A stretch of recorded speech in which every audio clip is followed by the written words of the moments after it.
We finally arrived. At the time of recording this, Macross Delta is the most recent entry to the franchise, being released in spring of 2016, 4 years after FB7. This is one I've really been looking forward to revisiting, because it's probably the most hated. This isn't a situation like Macross 7 where some people like it, some people hate it. No, most people don't like Delta. And I'm not saying there aren't any Delta fans out there, I've seen them, but even the people who enjoyed Delta could still admit, yeah, Delta could have been better. Like, in that godforsaken ranking video, Delta is the one that I put at the bottom. But you know what? Despite everything, I want to tackle this series with an open mind. Cause I remember also disliking Macross 0, but when I was rewatching it for that retrospective, I fell in love with it, so who knows, maybe it'll be the same situation here. Maybe that initial distaste I had towards Delta was merely a result of me being burnt out on the series, cause I was binging each entry back to back. Or, you know, maybe I just let other people's opinions influence me too much. Maybe Macross Delta is yet another entry that I find better than Macross Plus. God, I love dunking on Macross Plus. Production-wise, I really do find less and less about these series as we go on. Like, I couldn't find shit about Delta besides the people who worked on it. If I had to guess, part of this is due to it, you know, being a more recent series, is that it hasn't had as many years to have interviews and whatnot. And also, anything Kawamori may say reflects on the company's present state. Like, you can't just say, oh yeah, working on Macross Delta fucking sucked, because that reflects on the company right now. And trust me, Kawamori, I know working on Macross Delta probably wasn't fun. We'll get into it later. The staff this time mostly consisted of newcomers, such as director Kenji Yatsuda, who'd also directed Full Metal Alchemist 2003. Toshizo Nimoto handled the screenplay, and he had a hand in various Ultraman series. And surprisingly, the character designs were done by a newcomer, Mita Chisato, who primarily does artwork for various Capcom games. And I say surprisingly because all these years, I just assumed Mikimoto handled Delta's character design. Maybe I'm just stupid, but the characters kinda gave off Mikimoto vibes. I'm a fraud, I'm not a real Macross fan, I'm deleting the entire series in 14 days. And of course, throughout this series' entire production, Kawamori was the head honcho because we don't want another Macross 2 incident. The show would air for 26 episodes and do fine enough. Like, it still garnered enough popularity to get albums and concerts, merch lines, and 2 movies, but it didn't catch on nearly as much as Frontier or 7. But was there a reason it didn't catch on? I don't know, probably. Let's just watch the show and figure out. Starting with the opening. Right from the get-go, you could immediately notice how this show lacks the visual flair that Frontier had. That isn't to say it looks outright bad or anything, like it's perfectly serviceable TV animation, but it's kinda underwhelming to go back to this after Frontier was just... It was a cut above a majority of the shows coming out around that time. It was fucking beautiful. But fine, whatever. SDF and 7 also had janky visuals, but they managed to compensate through their narrative, so let's see what Delta could do. It's now 2067, approximately 8 years since Frontier and 55 years since SDF. A disease known as VAR syndrome has begun spreading throughout a part of the galaxy known as the Brissinger Globular Cluster. People who succumb to said disease begin to go berserk, usually carrying out acts of violence in response. In order to combat this issue, a private military organization known as Chaos has deployed Delta Flight and the tactical song unit Walkure to help combat this disease and cure those infected. That's right, it only took 55 years, but it seems like the military has finally realized by episode 1, yeah, I guess music does solve every problem in the world, let's send out an idol group. And this works, as their songs are able to regulate the emotions of the rampaging VAR victims. Wanting to join Walkure is Freyja Wion, a stowaway from the planet of Windermere. And I'm gonna say it right now, I fucking adore Freyja. Like, of course Basara's still my top one, but goddamn she's a close second. She makes her debut hiding in an apple crate. How could you hate her? She's discovered by our male lead, a young man by the name of Hayate Immelman, named after the first World War I ace pilot Max Immelman. That's a history lesson for ya. Hayate is Shoji Kawamori's Sonic the Hedgehog human Sona. I bet you didn't expect me to say that. Well, guess what? This is your punishment. 1,000 of you guys watched Shadow in 2024, and none of you commented what your favorite gun in Shadow the Hedgehog was, so you're gonna have to sit down and listen to me rant about how Shoji Kawamori is secretly a Sonic fan. Hayate is a blue-colored individual who values freedom above all else, wandering across the galaxy simply following where the wind takes him. He finds himself working in a warehouse, where we see his refusal to listen to authority. You see where I'm getting at here? They'll keep coming. I'm gonna keep bringing this up throughout the video, just you wait. After a bit of munching, Hayate notices that the planet listed on the Valkyrie audition form is completely wrong, because Freyja's brain is probably the size of an apple seed. Still though, she's not gonna give up. She's gonna travel 30 light years across the galaxy for that audition somehow. As she runs throughout the city, we're introduced to the show's extended cast. We get Commander Arid, Mirage, and the 4 members of Valkyrie. There's Mikumo, the purple, mysterious one. Kaname, the red-haired older sister leader type. Makina, the pink, overly cutesy technician. And Ragna, the green part Zentradi, extremely introverted hacker. Freyja is cornered by the warehouse workers for her shenanigans, but is saved by Hayate, who questions her passion for being a Valkyrie, as he's never cared about something that deeply in his life. She lectures him, telling him that he's gotta find his place in the world, find something to live for like her. She's gonna sing as a Valkyrie, she's gonna spread her voice across the galaxy, even if it means never going back to Windermere.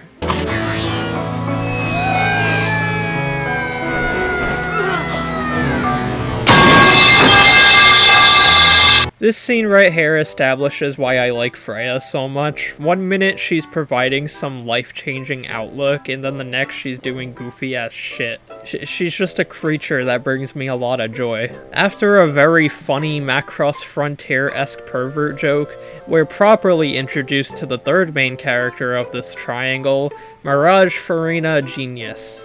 Yes, she is the granddaughter of Maximilian Genius. The Genius family will never die. Upon hearing this information, Freyja's all like, "Gori, Gori!" I have no idea what that means, and honestly, I don't think she does either. They're soon interrupted by a song echoing throughout the city. A song that seems to trigger the VAR syndrome, sending people into a frenzy. Valkyrie comes out of hiding and begins their counterattack via magical girl transformation, nanotech, and songs. A lot of people point to this kind of stuff as Delta's biggest problem, but if you ask me, it's its saving grace. The franchise keeps doubling down on the absurd musical elements, and I don't care, it gets cooler every time. They're literally fucking running around, blocking projectiles, like jumping on top of Valkyries, curing people, like, this is badass, I don't care, dude. As the battle rages on, a new enemy faction presents themselves.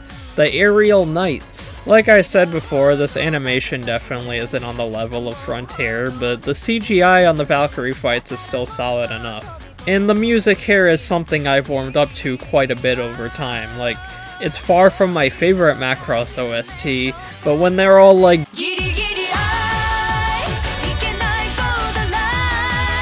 I felt that. Even Freyja gets into the groove, as her little heart antenna called a rune begins lighting up in excitement, and she charges directly into battle to sing alongside everyone. That is Basara-coded behavior, that's why I like her. In order to protect her, Hayate hijacks a nearby Valkyrie and fights off the enemies by breakdancing on them.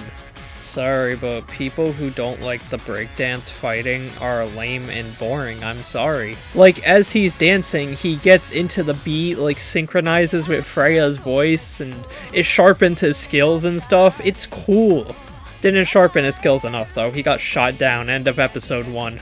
And as far as first episodes go, Delta definitely had one of the strongest starts yet. I immediately warmed up to Hayate and Freyja's characters, the action and music were pretty stellar, and the ending scene was so fucking absurd and over the top that I couldn't help but fall in love. Again, it gave me Macross 7 vibes, that's a good sign. Maybe the Macross 0 switch-up is possible. Once the mysterious aerial knights escape, everyone recuperates, with Hayate getting a good old beatdown for being so reckless. Walkure approaches Freyja, encouraging her to come to the audition, as when she sang on the battlefield, her fold waves, the stuff their voices emit to regulate VAR syndrome, were nearly on their level. We properly meet Commander Arid and newcomer Messer, who's kinda like the Shadow the Hedgehog of this series. He's got black hair and he's edgy, that's as deep as that comparison goes. We also get a glimpse into some of the aerial knights, like Bogue and Keith. And the person who sang the evil song that initiated the VAR, Prince Hines. They don't really do much yet besides being like, the wind. Our main group arrives on a planet called Ragna, which consists of fish cats called meerkats and fish people. There's a girl selling Ronka's Scrimblow phones while going Kara Kara. I feel like I need to point out every Soy reference. I'm then reminded that Freyja's supposed to be a country girl, as upon seeing a Macross in the distance, she's like, golly, that's what I call the culture. Upon realizing she's late to the Walkure edition, she hits the face of my Steam icon, but they let it slide because she proved herself so well earlier, well aren't they nice? Even if this show's overall animation lets me down, Freyja's expressions never will.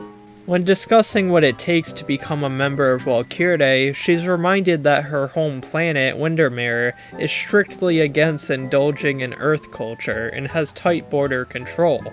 So joining Walkure likely means she'll never be able to return home again. Despite her saying otherwise, they could still sense she has some hesitation, and therefore declares that nobody passes the audition. Well, that fucking sucks. At least Hayate's having a better time getting offered a role in Delta Flight, albeit with the classic shtick of, you gotta think on it and be prepared to save lives and kill people. Sadly making her way back home, Freyja's lift is shut down due to a reported VAR outbreak within the city. But whoa, looks like one of the passengers on board is a victim of it. The dude does a fucking Mortal Kombat fatality on a woman and makes his way over to Freyja, who, surprise surprise, stops him by singing. This is a good scene. I like how her confidence in her music mirrors Hayate's confidence in the wind, as he proves his resolve to Messer and Arid by falling off the deck and somehow riding it back aboard. I still don't really know how he did this. They're just like, he rode the wind, but like, yeah, sure, whatever, he could just do that. So yeah, Hayate proved himself to Delta Flight, and Freyja proved herself to Walkure. Yeah, that's right, all that shit we just saw, it wasn't real. It was all an elaborate test by them to see if she was really built for singing in deadly situations. Just ignore the mild trauma we put you through. You could pay for therapy with the album money. Hayate agrees to join Delta Flight, but he makes it clear that he hates the military and listening to authority. So he's just doing this for himself. He's gonna fly on his own terms. Time for a training montage. He throws up all over Mirage. He's disgusting. I'm sure Sonic did that during his first loop-de-loop. Him and Freyja are soon taken to Ragnyanyan, a place where all the characters will be living together as one big happy family. Except Mikumo. Nobody knows where she lives. She just kind of vanishes. But everyone else is here, and this is honestly what I find to be this series' biggest strength. Like, the entire extended cast, like, they all know each other. They're not just revolving around the main character. Like, Macross 7, I can't see Gamlin hanging out with Exidol or Rex of the Rex Gang, but you could tell me Reyna spent the day with Commander Arid and I'd fully believe you. We always see random characters just hanging out with each other, doing their own thing in the back. It helps make this world feel absolutely alive. Not to mention, this is the first time we've spent an extended period of time on an alien planet and just learning their culture. Macross series usually take place on, well, Macross units, which are human-run. I like the fish guy Chuck and all of his fish siblings, like the aforementioned Ronka fangirl or these two Firebomber fanboys. Like, yeah, the side characters are very simple in one note, but I find them likable nevertheless. I would grab a drink with these Cheryl and Ronka skinwalkers.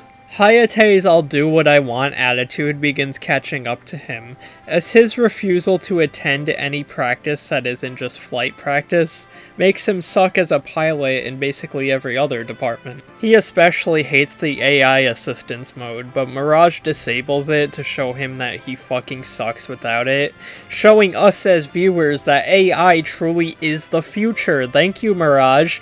I will now exclusively write my video scripts using ChatGPT. I was about to do a bit where I was going to ask ChatGPT to rank the Macross series, expecting it to rank Macross 7 low, and I was going to be like, this thing sucks, fuck off, but it actually put Macross 7 in the top 3, like, even higher than Plus, so my entire joke is ruined. Shit, dude, maybe AI really is the future, we're fucking cooked. After practice, Hayate explains to Mirage how he isn't in this war to fight, he's simply trying to protect Freyja and the rest of Valkyrie, and he finds her approach to flying boring. In order to humble him, she challenges him to a duel for the next day, where he's obviously gonna get his ass kicked. As for Freyja, her training also seems to be unsuccessful, as her fold receptor, the thing that allows her to generate and counteract fold waves, can't seem to activate on a whim. It's something she could only do in the heat of the moment. Afterwards, we have a cute scene between the two, where they show that they're the type of friends who playfully insult each other at every turn. You know, he calls her laugh creepy, she tells him he's gonna get his ass kicked, she steals his holiday ham, just the classic signs of friendship. During the duel, Hayate, he gets his ass kicked, and once he disables his AI support, he begins plummeting to his death. Thinking this might be the emotional push Freyja needs, Valkyrie decides to display it to her. And it works, she's not gonna let him fall, so she sings even harder, her song reaches him, he gets all amped up and saves himself at the last second, even getting in a shot on Mirage while she's distracted. As their battle commences, he incorporates a technique learned from chasing a meerkat into his piloting, resulting in a total KO, which, yup, Hayate's still been training, just in his own way, in these wacky slice-of-life scenes where he chases meerkats. Then fucking Messer swoops in and blasts Hayate to smithereens, being like, enemies on the fields don't give you time to celebrate, what the fuck? Overall, another solid episode. I really like how Hayate and Freyja are written. They're two halves of a whole, they can only succeed when they're put together. It's almost as if they were always written to end up together, and Mirage was just supposed to be a platonic friend to Hayate. But they were forced to create a love triangle in order to uphold series tradition, even though there's no fucking way anyone would believe he'd end up with anyone but Freyja. That's actually exactly what happened. Let's move on. It's the Freyja and Hayate big debut party! We get more nice moments of the characters just hanging out before Valkyrie begins planning their next operation, a vaccine concert. Shoji Kawamori, yeah, more like Shoji Kawafauci. Pack it up, guys. Macross has gone woke. For real though, they believe that if they sing in front of a crowd early, then they can eliminate the dormant VAR disease before it even activates. They also mention that the leader of Delta Flight and Chaos as a whole is the mysterious Lady M, who never gets revealed, so don't get your hopes up. The most common theory is that she's either Misa or Minmay, but if you ask me, it's Shammy! It's fucking Shammy! Her last name's Miliome! But gee, Starlight, Misa's a captain! It makes sense for her to be— Nope, nuh-uh. As Hikaru established, Misa was already an old lady in SDF, so there is no way in fuck she lived this long. So, who would take over if Misa were to die? Well, who took over Misa's position last time she wasn't available for her duty? It was fucking Shammy! Case closed, I win! Kawamori, send me a check in the mail. Anyways, while everyone's getting gori stuffed and drinking apple juice, Mikumo T-poses on a mountain while naked, wondering why she sings. I'm gonna be honest with you, Mikumo, I think that is the last of your concerns right now. Makino's fine-tuned Hayate's Valkyrie to his preferences, meaning he no longer has to wear a helmet, which is just the animator's way of saying it's easier to show expression when they don't have a helmet on. Freyja comes in and explains how, despite Windermere's ban on outside culture, a human visiting the planet lent her a music player that just so happened to contain music from all the previous Macross idols. Which is weirdly enough the first time a Macross idol has, outright said they were inspired by the ones that came before, which I think that's neat. Seeing that she still has some doubts about being able to live up to them, Hayate's all like, just smile. And she takes that shit to heart. Even if she only has 30 years to live, she's gonna keep on flying. Wait, only if she has what now? So yes, Mirage explains how Windermerians have incredible abilities, but it comes at the cost of their lifespan, typically only living 30 years at most. That was fucking insane information to drop so casually, but that's actually a concept I dig. Macross has certainly had death before, there's no denying that, but it's never actually delved deeply into the idea of one's mortality and what it truly means to live. And I'm a sucker for stories like that, so I'm invested. It's Freyja's debut performance. Sure, she fumbles a bit and says it's nice to meet you, but they still love her regardless, how could you not? Well, I guess the Aerial Knights don't, because they crash the show and yet again use Prince Heinz's song to initiate VAR syndrome within the crowd.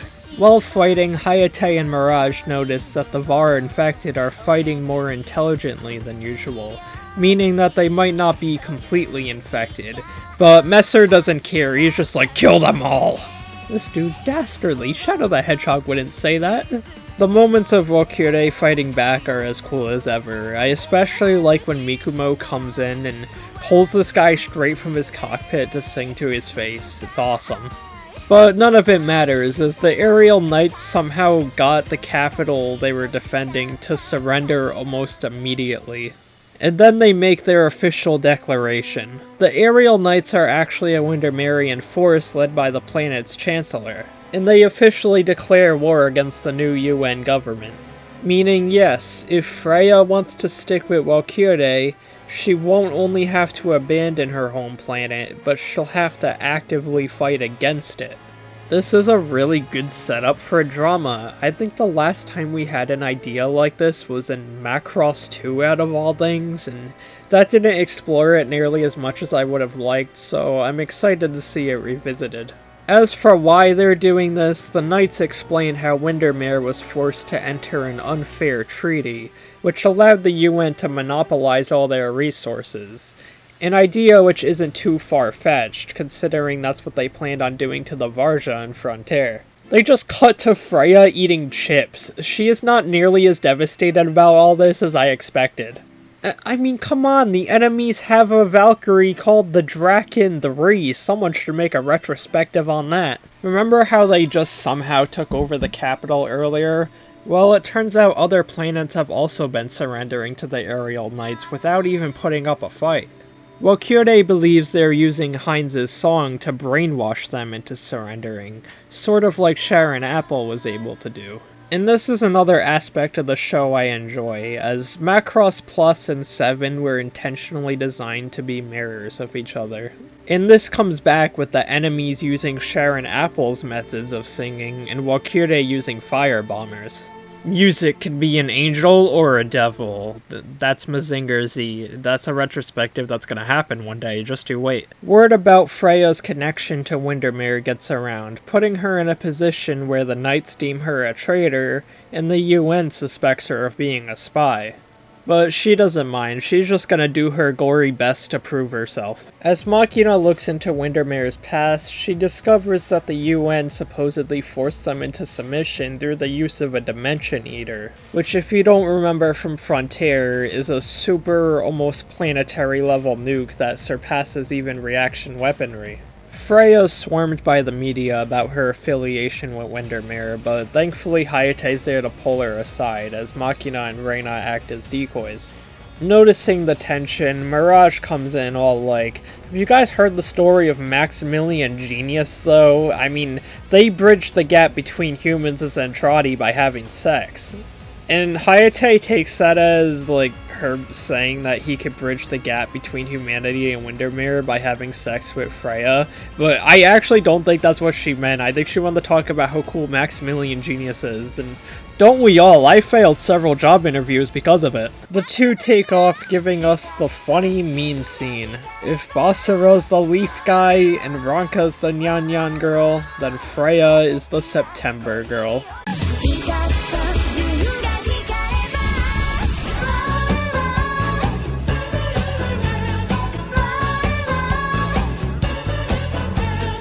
Yes, this stupid September Rune Sparkles mashup is this series' legacy in the West, and you know what? I can't even be mad. I love this scene. Just look at her go.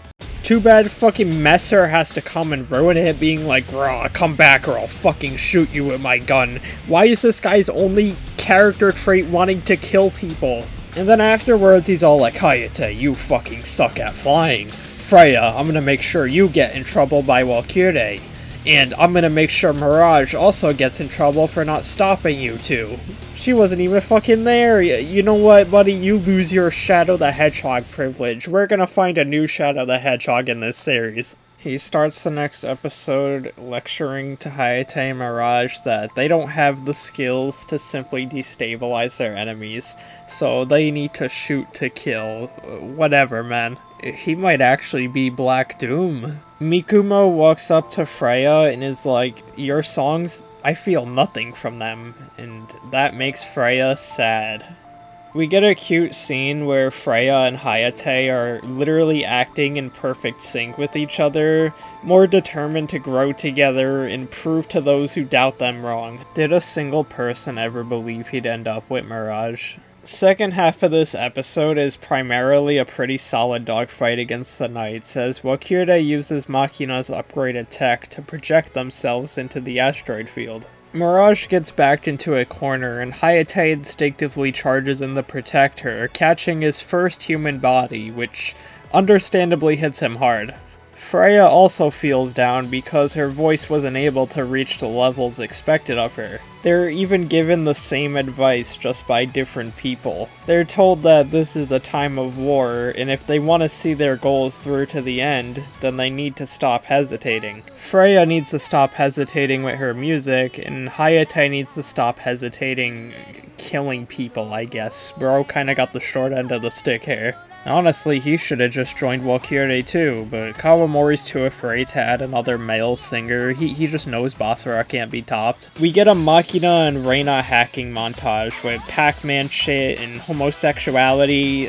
Hacking and being lesbians is kind of these two's entire character, and you know what? Good for them. This episode's funny as they have to disguise as cat people to go to the cat planet, and Freyja makes some funny as fuck cat puns. I also forgot to mention that Hayate is allergic to cats, so this is probably his deadliest mission yet. While exploring the village, Freyja recognizes some Windermerean apples, confirming their suspicion that Windermere, and by extension the Knights, do have a presence on this planet. They encounter a girl singing to a Valkyrie, claiming her father lies unconscious within and he's infected by the Var. With her song having no effect, she declares Valkyrie a group of frauds, which sets Freyja off, and she tries rescuing him herself, but Mikumo pulls her aside to info dump. They got the scoop on a conversation between this old dude and Windermere's Chancellor, Royd, who explains their motives in more depth. They believe that those born within the Bursinger globular cluster, including Windermere, were the final and most refined species developed by the Protoculture, and are thus the true heirs to I don't know, I guess the galaxy? Did the Protoculture have a will? He sanctioned troops across several Protoculture ruins across the galaxy, believing those to be the key. I'm gonna be honest with you guys, I'm not a huge idea of Windermere, like, wanting to conquer the galaxy.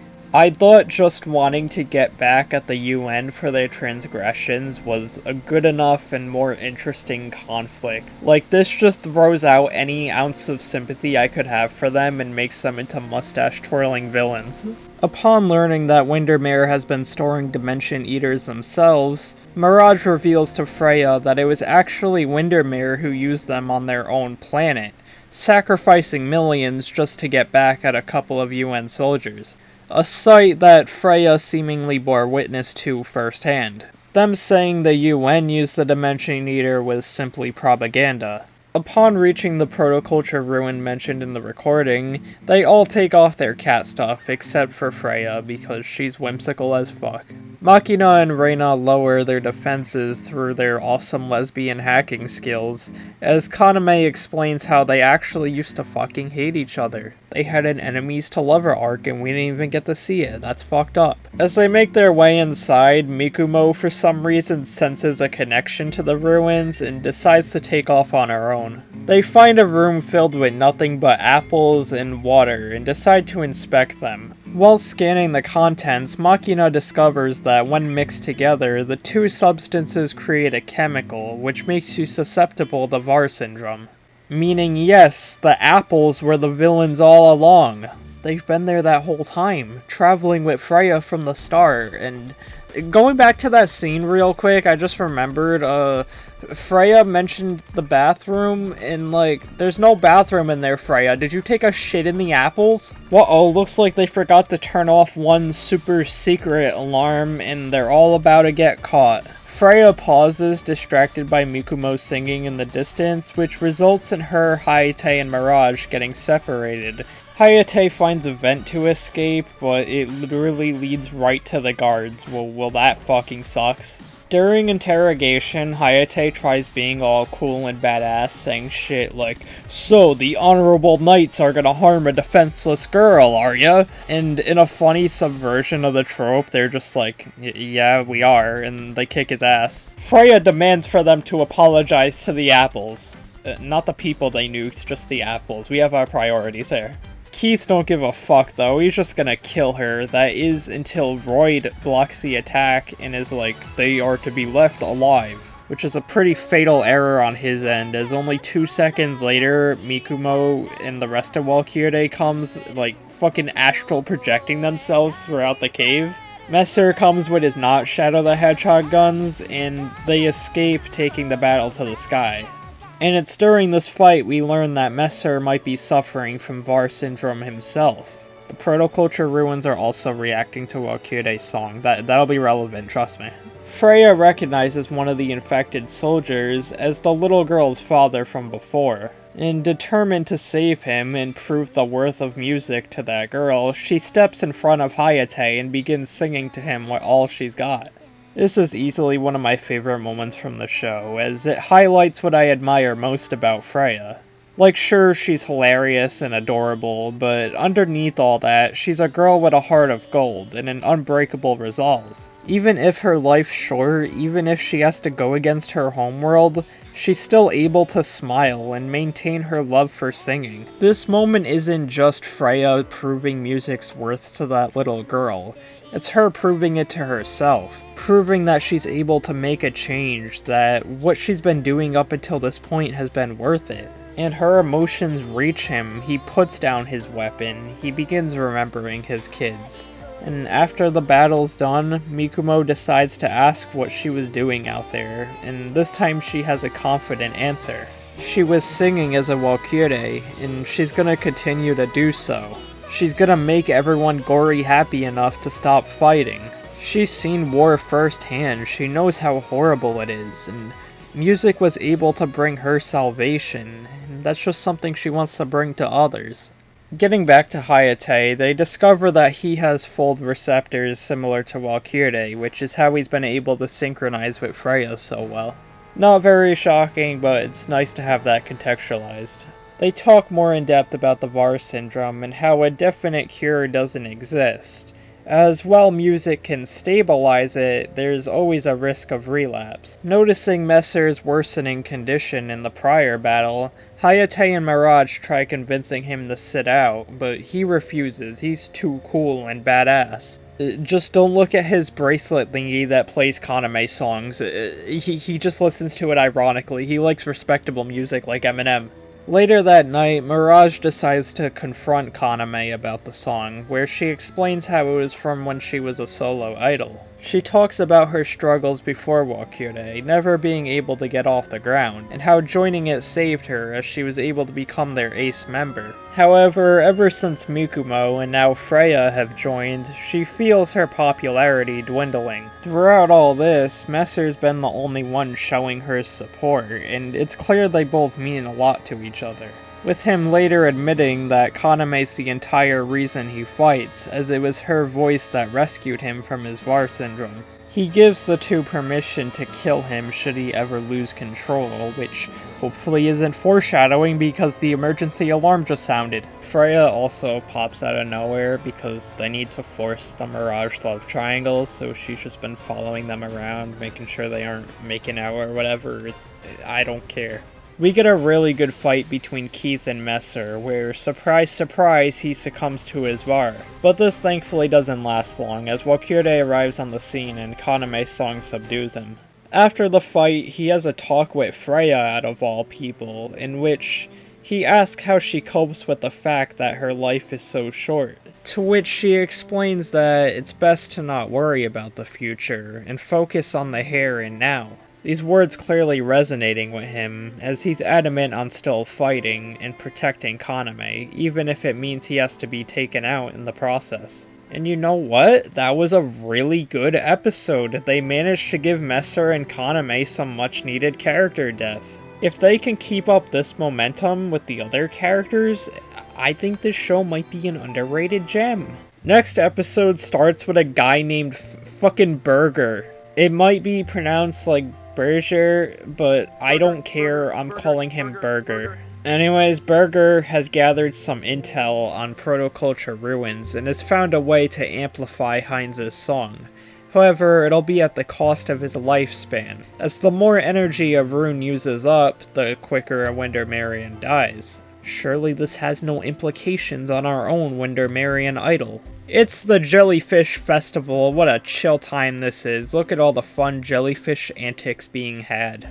They start gossiping about Kaname and Messer's romance, and Hayate's all like, if you like someone, you should just tell him, and Freyja and Mirage start sweating because he hasn't told anyone nothing. In a shocking turn of events that completely goes against what he said in the last episode, Messer reveals that he actually is going to quit flying, and is going to act as a simple flight instructor. Okay then, let's get more Yuri and watch the jellyfish rise, I guess. Seriously, I love this scene. Even Mikumo's enjoying it. Wait, how the fuck is she just floating in the ocean? Somebody save her! Everyone looks into the distance, recounting their reasons to live, and are just like, yeah, Messer's totally bullshitting. His ass is not gonna be happy as an instructor. But we do get a really cute scene between Messer and Kaname, in which he properly thanks her for saving him all those years back. These two really have been selling the past couple of episodes. I like them. While our heroes are having this moment of peace, Keith and Royd are just throwing hands because Royd thinks it's fucked to just throw away Heinz's life like that, but Keith doesn't care. He's just gonna follow the king's will. Heinz breaks it up, being like, calm down guys, I'm okay with dying, but this won't stop their rivalry throughout the series, trust me.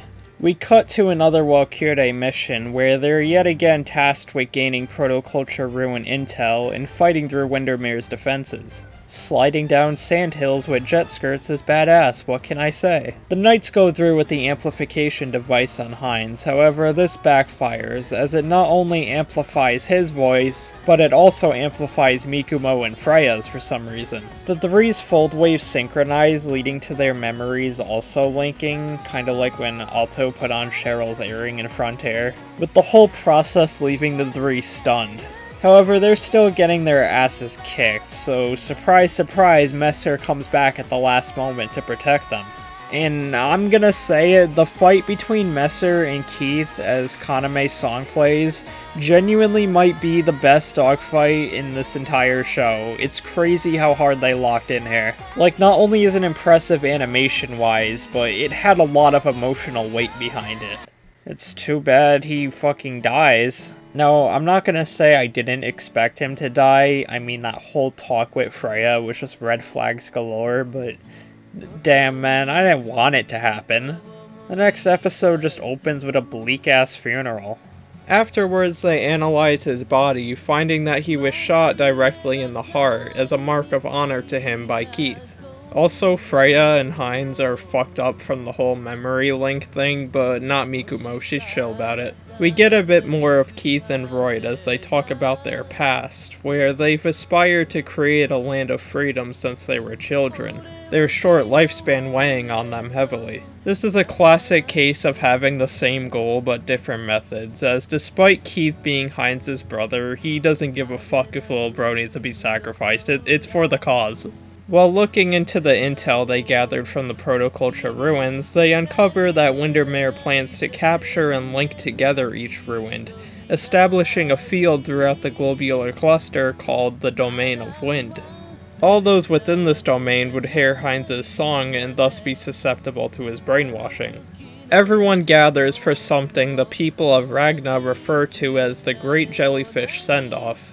They believe Messer's soul will return to the sea in the form of a jellyfish, where he'll be able to heal and be reborn again. Yet another facet of this weird alien culture we get to learn. The kids also sing Remember 16, which, like, come on Kawamori, you knew just how to get into my Macross 7 loving heart. Not only is this just a fitting nostalgia pick, but to know Basara's songs are still spreading throughout the galaxy all these years later, it just puts a smile on my face. Good for him. We see that everyone blames themselves for what happened. Hayate and Mirage for not trying harder to stop him, Freyja for putting that don't worry about the future thought in his head, and Arid for letting him go out into the field in the first place. Some crew members arrive to report that they've uncovered a flight log within his Valkyrie. Reading it reveals that despite his rough exterior, he was always thinking about everyone, always looking out for them and wanting to help them succeed. The only reason he kept his distance is because he was afraid. Afraid that if he got too close, then they wouldn't be able to take him out if he succumbed to his infection. Afraid that losing him would become all the more harder. After a moment of silence, they send him away, with Valkyrie serenading him into the next life. Kaname hesitates for a moment, but she realizes what she needs to do, what Messer would want her to do. She needs to keep living, to keep singing, and growing stronger than anyone else ever has. Even if Mikumo and Freyja surpass her in popularity, she's gonna keep trying, keep making a change in the world, and curing more people as she cured Messer. This was a fucking beautiful episode. Like, I legit tear up every time. It hits the nail on the head in every aspect. It has a very strong depiction of grief and how it feels to say goodbye to someone you care about. The sadness, the guilt, the regret, the blame, but also the happiness, the appreciation, the love, the will to push on. This episode proved to me Delta's worth. That it has the ability to blow me away as much as every other series has. I just hope we can keep up the momentum. Episode 12 thrust us straight into a battle, or so we think, because they just brainwash everyone into immediately submitting. But hey, that means Heinz needs some time to recharge, which means this is the perfect time to launch a counterattack. We see that Royd also wants to end the war, as he believes they've already done enough to prove themselves as the heirs to the Protoculture. We also learn that the Windermerian king was Ernest Johnson's old student. Yeah, you know Ernest Johnson, the big green guy? The new UN orders for Chaos to stop the Domain of Wind by destroying the Protoculture ruins on Ragna with reaction weapons, because what the fuck else do these guys do?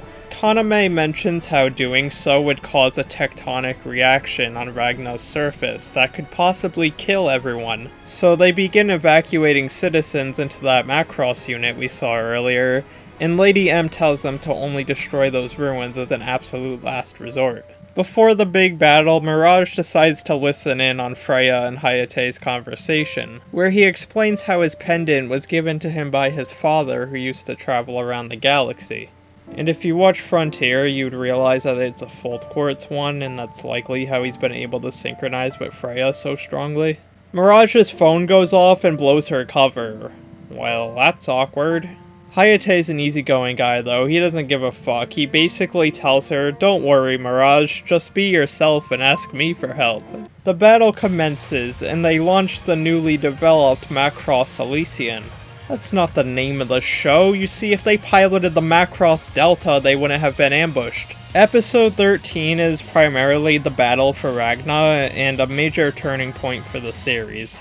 The new UN says fuck Lady M and decides to launch the reaction weapons anyway, with Delta Flight narrowly escaping. You see, this is a Macross fall that defies the meta. The male lead is the one who gets caught by the girl for once, oh my god. With the Protoculture ruins destroyed, a new structure suddenly materializes in its wake. Hines feels a connection to it and begins singing, with the structure amplifying his song now more than ever. After dropping nukes and not really helping at all, the new UN simply leaves the battlefield, leaving Chaos and Walkure alone to deal with the rest. Hayate makes his way back into the sky, now inheriting Messer's old Valkyrie. Which makes me wonder if Messer was actually Chip all along, and the Valkyrie is kinda like Chip's bracelet. The Knights attack Walkure directly, but they get covered by the Macross Elysian before it plummets into the ocean. With them slowly losing the battle and Hayate spiraling out of control, Freyja gets a burst of energy, determined to deliver her song to Hayate in any way she can. Even if it means jumping off the fucking ship, oh my god, this scene is awesome. She is fucking skydiving while singing to get her song closer. She's badass. Her song and fold waves are so powerful in this moment that even the aerial knights are starting to resonate with it. She's shot out of the sky and we get another Macross fall, and this time it's Mirage saving her. She really is a genius. Then the fucking Macross pops out of the ocean and blasts the enemies with cannons. That was cool. Hayate manages to best Keith, with Freyja's synchronization empowering him more than ever.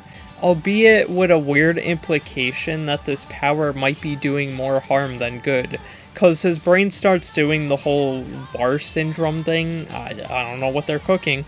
It's like when Sonic starts getting slowly corrupted in Frontiers. And like, that game came after, so they stole that one from Hayate. With the enemy's defenses down, they use this as their opportunity to flee Ragna, as they still don't have the manpower to fully take it back. And this is a moment that works really well. We spent 13 episodes getting to know this place and its culture, so having to leave it behind in the hands of the enemies helps give the story an emotional push. Here's a weird flashback of naked Super Mikumo singing to the stars. OP 1.5. I say 1.5 because this is some fucked up one episode OP that just reuses footage from the last episode. I have no idea why they made this, but sure, whatever. This episode mostly focuses on the refugees from Ragna trying to come to terms with their new situation, and Chuck worrying that his sister made it out alive. How do we tell him? In an effort to combat Hines' song, the military's developing fold jammers similar to the ones we saw in Wings of Farewell. Which they're gonna especially need as the Windermerian king randomly fucking dies, thus making Hines the new king. Rest in peace, Windermerian king. I couldn't even be bothered to look up your name. Our main trio reminisces about their time on Ragna, with Hayate mentioning it was the first place that ever felt like a home.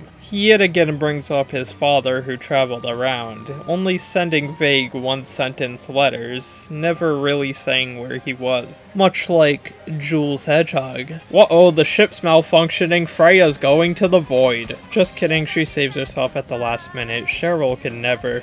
Makina and Ragna inform Hayate and Mirage on the damages and where they need to go to repair them. In order to cheer up the panicked refugees, Walkure decides to play some music while the other two work on the repairs. Things go well, they repair the ship, they get the artificial sky, everyone's happy. Except me, because ED2 fucking sucks, they don't even got Freyja bawling. For real though, this was a very chill breather episode. I liked getting to see all the characters work together in order to repair the ship. I also liked seeing Walkure perform outside of a big battle or concert setting. It makes them feel street level, like Thanos. Hudson, what the fuck were you talking about? Opening 2, it fucking sucks. Like, this is legitimately the worst opening to grace the series. Like, even Macross 2 outdid you. Let's go, Hibiki Nation! This episode is just a lot, and I mean a lot of Aerial Knight's exposition and chatting. To give you the gist, Keith and Hines are kinda sad that they're gonna lose their brotherly bond once he becomes ruler. Even though they really didn't have that to begin with, Keith has been perfectly fine with killing Bro the whole time. During Hines' ceremony, Windermere broadcast a signal throughout the galaxy, exposing the new UN as the ones dropping the Dimension Eater on Windermere. So, wait, we have a fucking double plot twist here. We started off thinking the UN did it, then Mirage said, "Nuh-uh, that's just propaganda, Windermere did it." And now we're back to Windermere saying, "Nuh-uh, that's just propaganda, the UN actually did it." Now, the show does want you to believe that it really was the UN who did it. However, they've depicted Windermere so nefariously that I don't know who's saying propaganda or not. I'm just gonna say Dr. Robotnik did it. Anyways, as Hines sings, these super new protoculture ruins somehow just manifest throughout the galaxy, triggering something in Mikumo. We don't know what her deal is either. I'm honestly just confused. With everyone distracted, Keith, synchronizing with Hines' song, acts to destroy the military's fold jammers before they even take off. It's admittedly a really cool action sequence. Next episode starts with Hayate and Arid treating a wounded soldier, with him alluding to the fact that Hayate's father might have been involved with something pretty bad. But who cares about that? Freyja's birthday's approaching, and Makina's planning a big surprise party to celebrate. We get a scene of Hayate and Mirage present shopping, and it proves to be a struggle because the only things she likes in this world are singing and apples. Mirage starts getting all jealous, trying to drop hints that she's into him, but he doesn't give a fuck. He's too busy thinking about apples right now. We see that Freyja still has a lot of underlying anxiety about fighting against Windermere, so she begins singing to calm herself down. Her song synchronizes with Hayate, making his brain all fuzzy again, further implying that something bad is going on. Mikumo also strolls up while like, the wind. Why the fuck does Freyja sleep like that? Party time, and it's just as wholesome as you would expect. Everyone arrives, even Mikumo, to sing Freyja happy birthday in perfect English. Which brings her to tears, as 15 is the midpoint in a Windermerian's life, thus putting me in tears. What the fuck? Still though, despite the tears, she says that she's gonna keep pushing on, singing as a Walkure no matter what. Hayate arrives with a snow machine like that one Drake and Josh Christmas special, giving us what just might be my favorite moment in the entire series. There isn't even anything mind-blowing about them playing in the snow plot-wise, I just find it really adorable. Macross Delta just knows how to do this, like, cozy, feel-good shit. I love it. Next mission puts us back on the Cat Planet, where Walkure uses both the links from the Protoculture ruins and Ragna's hacking ability to broadcast a concert throughout the galaxy. This will not only help deal with the VAR syndrome, but Makina does some OnlyFans type shit to raise more funds for Chaos. During the concert, Hayate has more fucked up brain moments, which are honestly deserved, as what happens afterwards is truly nefarious. Freyja sees an old couple passing by and gets sad because she won't get to grow old with anyone. And Hayate's brilliant mind pivots the conversation to talking about his mom, being all like, I haven't seen her in a year, that's not too long. You don't fucking say that to the girl who only has 15 years at most left to live. She was just sad about that. The little antenna thing on her head, like, even fucking turns gray. What was he thinking? But yes, Hayate didn't actually mean anything malicious by that. He's just kind of stupid sometimes. Like, that's something Prime Sonic might have said. On a lighter note, we get a pretty amusing bit where we see that outside of battle, the knights low-key fuck with Valkyrie's music. Like, Bogue is the biggest Ragna fan.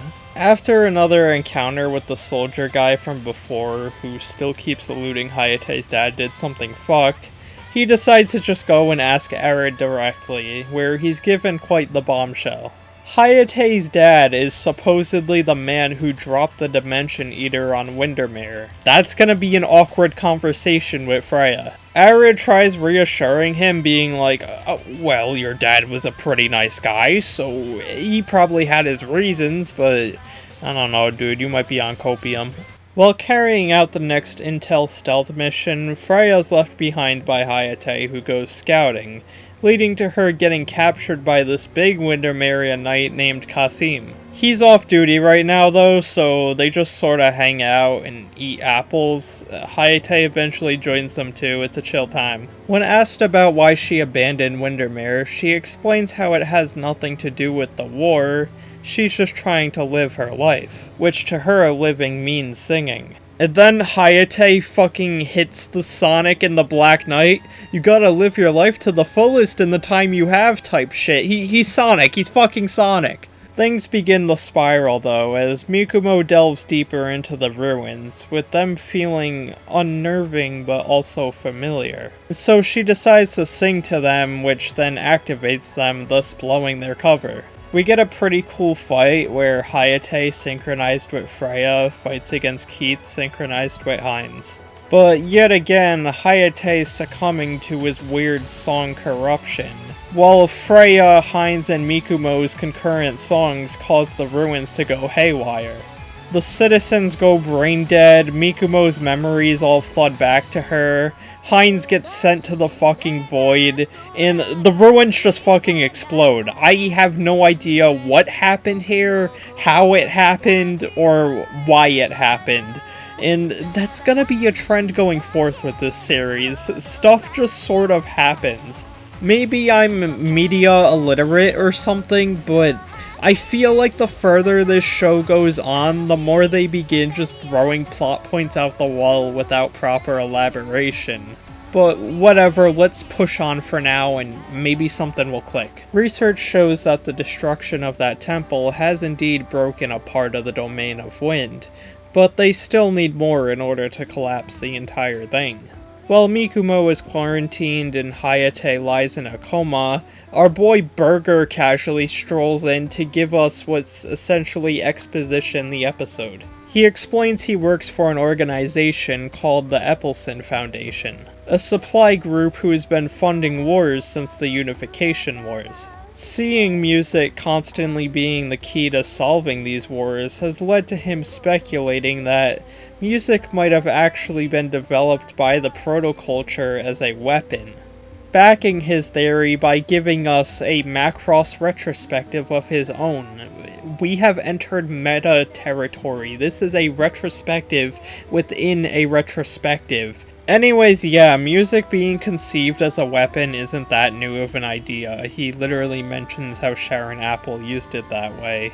And I've seen a lot of people act like this retcons previous entries and like ruins the whole core message of Macross, but if you ask me, it really doesn't change much. Regardless of what the Protoculture used it for, humanity was able to reclaim music and use it as a tool of peace. They also finally elaborate on what VAR Syndrome is, After the events of Frontier, the Varja left behind some bacteria, which then folded into people, thus fucking with their brains. I like when Makina's all surprised, all like, the Varja have to do with the Var syndrome? And Kaname's just like, it's just a working theory. Like, what do you mean working theory? Why the fuck would you call it that then? Despite Burger literally showing proof of songs being used as weapons, Freyja tries disputing the point, but you just can't outwit the Bergster. He's all like, and yet your song is infecting Hayate.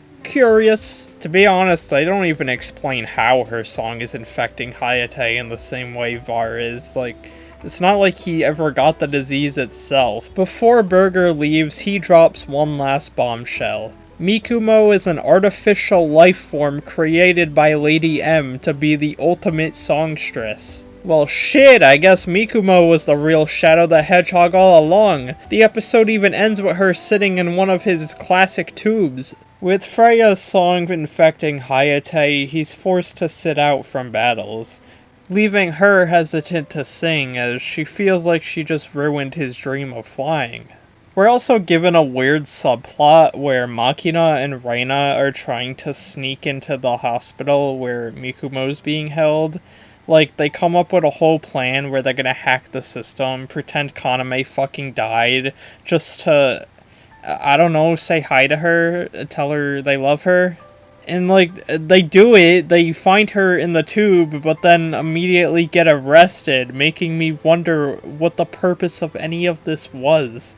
They couldn't have just waited a couple days until she was recovered and let go naturally. It just feels like they were desperate to give these three something to do. The only real good scene of this episode is when Freyja and Hayate are having this petty back and forth of, I'll quit singing so you could keep flying. No, I'll quit flying so you could keep singing. So Mirage steps in all like, damn, just do both. She's all like, Freyja, I'll protect you while singing, and Hayate, if you go out of control, I'll fucking kill you. She also professes her love to him, but he's not going to reciprocate it because their romance is nothing but a studio mandate. The next episode is largely Kaname, Ragna, and Makina in jail, reminiscing about the formation of Wakyure. To give you the rundown, the original Wakyure was composed of Kaname, Ragna, Makina, and two other girls, Lydia and Claire. However, things fucking sucked for them. They didn't know what they were doing, so Lydia and Claire quit. Makina and Ragna fucking hated each other, and they really didn't find any success until Makina incorporated her technology into the performances. And while that was enough to keep them afloat, the real boom was when Mikumo joined. Her song's so powerful that it not only stopped Makina and Ragna from fighting, but they began growing a not-so-subtle romantic bond. Pretty cool background info. What isn't cool, however, is Royd. It turns out that him and the king actually set up the king's death, as they believe Heinz's leadership was what they needed to end the war, and that makes Keith mad. However, time is scarce for them, as the amount of energy Heinz is channeling into his songs is shortening his lifespan even more, symbolized by these white crystals appearing on his skin. In a sudden turn of events, the three Wakyure members are free from their jail, with Mikumo returning to explain herself. She confirms that she is indeed an artificial idol created 3 years ago, but regardless of her origin, even if her feelings might not even be real, her mission remains the same. She's gonna keep singing. Setup for the final battle has begun, as research has deduced that destroying the Protoculture ruin located on Windermere will destroy the entire domain of Wind for good, with them planning their attack for when Heinz is busy recharging. During the next battle, Freyja shows some hesitation to sing, but pushes on due to the words of Hayate, Mirage, and a good old bitch slap from Mikumo. Hayate fights off the chill night dude from before, Kasim, and he ends up locking in so hard that the corruption overtakes him completely. Realizing this, Mirage lowers her weapon to hug him instead of killing him, and Freyja also sings harder to show her love to him, and There's so much love that it somehow just cures him. Look, I know that music and love is the solution to everything in this series, but they usually at least try to justify it, whether it's like restoring culture or anima spiritua or fold waves, but they didn't even fucking try here. In fact, they didn't even explain how or why he was infected at all. Like, what was the point of this subplot? It just came and went. There was no explanation, no consequences to any of it. It was like the definition of padding. Whatever, they finally land on Windermere and we get another Macross fall between Mirage and Freyja. And Kasim locks the fuck in. In fact, he locks in so hard, using so much of his rune's amplification ability, that he ends up killing himself in the process. Leading to an admittedly solid scene where he reminisces about his son in the apple orchard before dying in front of Hayate's eyes. Not a generational character or anything, but it definitely humanized the Windermerians more and added a layer of tragedy to the war. Everyone manages to retreat, disguising themselves as Windermerians in order to blend in and gather more intel before striking again. I don't mind some of these downtime scenes, like Freyja reminiscing about singing Ranka songs as a baby, or Mikumo finally getting to bond with people now that her secret is out, showing a more human side to her. But they get ambushed by these weird flying soldiers. Mikumo's got skills, but not enough to beat the Voidster. The main trio also gets captured. Well, that's a tragedy. Bogue is red, angry, and really hates Hayate, kinda like Knuckles. Even ripping off his fake rune, cause like, yeah dude, that's cultural appropriation, you can't do that. We get a pretty alright scene in which they're taken to the Dimension Eater site, so Hayate can see his father's destruction firsthand, and Freyja begins singing to it in honor of those who passed on. Bogue isn't having it though, he fucking chokeslams her. Freyja and Mirage try coping by saying that nobody actually knows what happened that day, and Hayate's dad might have not actually done it, so they're like, no, he fucking did it, come here, we got his Valkyrie. They're then put on trial, where Heinz confronts Freyja about her songs. We see he has some sadness about the fact that her songs are filled with so much warmth, while his are soulless, much like the show itself. Anyways, death penalty. Meanwhile, Vroid brings Mikumo into the Protoculture temple, revealing the truth about her origins. She's actually a clone of the legendary Star Singer, proving to us that Kawamori is a believer in the theory that Shadow was based on the mural of Supersonic. The main trio sentenced to death by walking off a cliff, but our boy Hayate isn't afraid. He's all like, even without wings, I could still fly! Which ends up being true because Burger helped the gang repair Hayate's dad's Valkyrie, so they could come in and save him at the very last minute. Thanks, Burger. We get another traditional Macross battle. There's some pointless drama, like Machina taking a bullet from Freyja, and definitely not dying because they're not going to kill off one of their idols. And Freyja's hand starts crystallizing like Heinz's. Well shit, maybe I should eat my words. So, Vroid makes Mikumo remember her past, and she starts singing the ancient song of the stars. And that briefly sends everyone into this fucked up void where they're all naked, and the plot's starting to lose me. Battle's over, and as Reina's inspecting Hayate's dad's Valkyrie, she finds a voice message left behind that finally clears up the nuke scenario. He was initially ordered to drop it on Windermere's capital, but he backed out at the last second, flying as far as he could.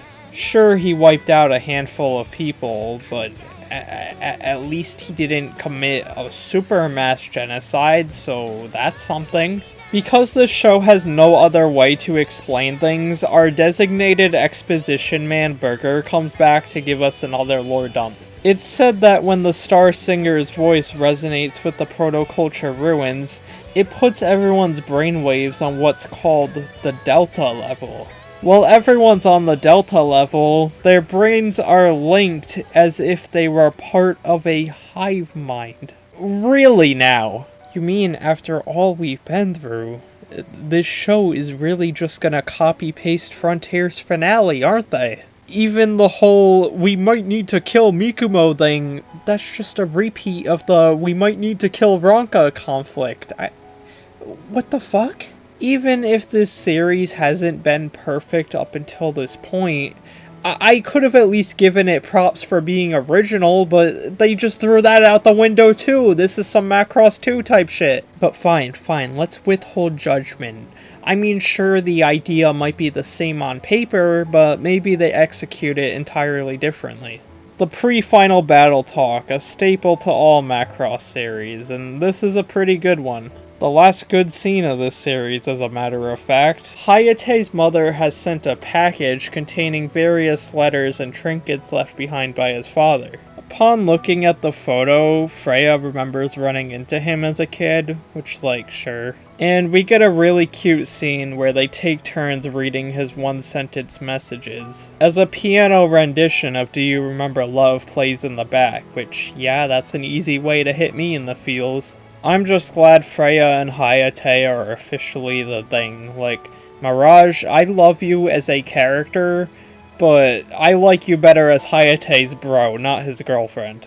You're the Tails, not the Amy. I need to fucking stop talking about Sonic. We finally arrived. Macross Delta Episode 26. Eternal Walkure. Hines doesn't want to fight anymore.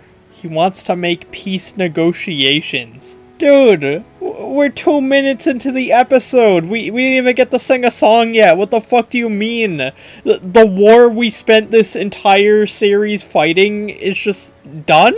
Well, that's just because they want to copy Frontier's ending again. Royd uses a brainwashed Mikumo to try and unite people into a hive mind. And holy shit, is that Grabble? Never mind, this is way better. For real though, they even have Mikumo sing an evil rendition of "Do You Remember Love?" Like, this one's kinda cool because it's in the original Protoculture language, but the emotional impact just isn't there. Whatever, the ending plays out how you'd expect. They break the hive mind by professing their love to each other and singing really hard. Mikumo breaks from the control, they all fly in to beat Royd, ending in Keith and Royd stabbing each other. How sad, they were childhood friends. Chuck's sister is somehow fucking alive, everyone's happy. Freyja may or may not be dying, who knows, just whatever. I just feel empty, dude. This was a series I want to love, but I just can't. It's a complete mess. And I believe its biggest detriment to be the lack of focus. You look at any other Macross series, and you could tell what their end goal is. We gotta make the Zentradi remember love, we gotta make them listen to my song. Fuck it, we gotta bring culture to the Marduk.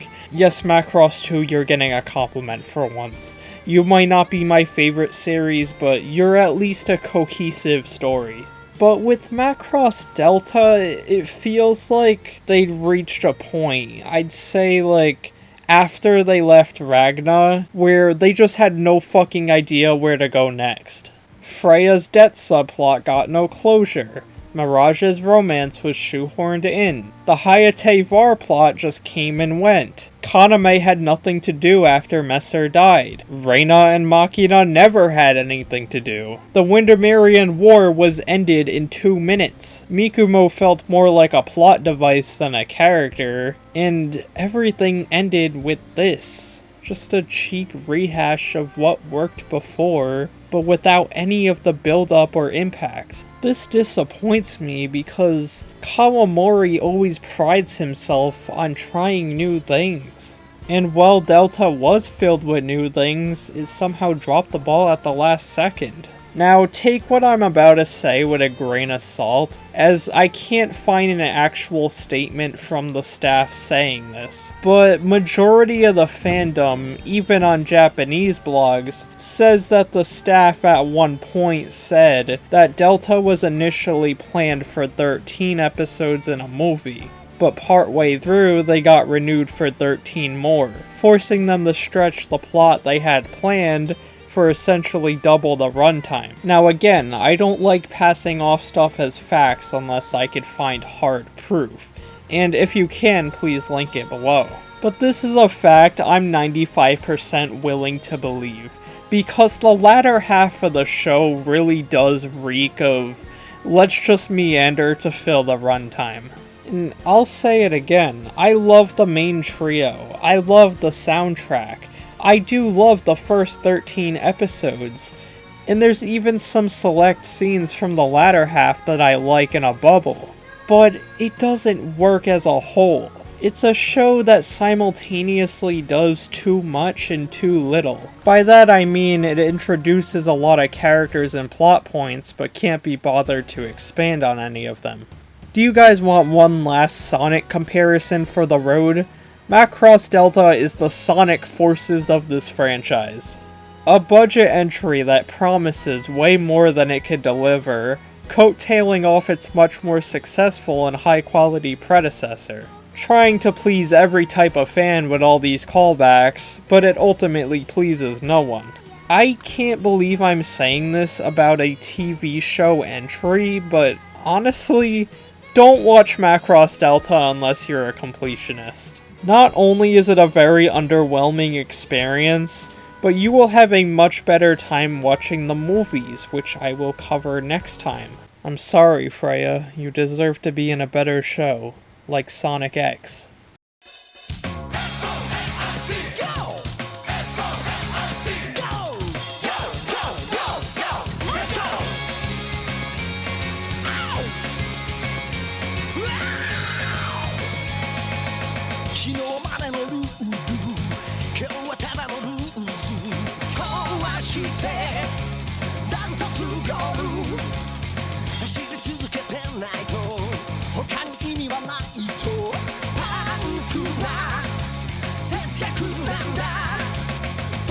Escalation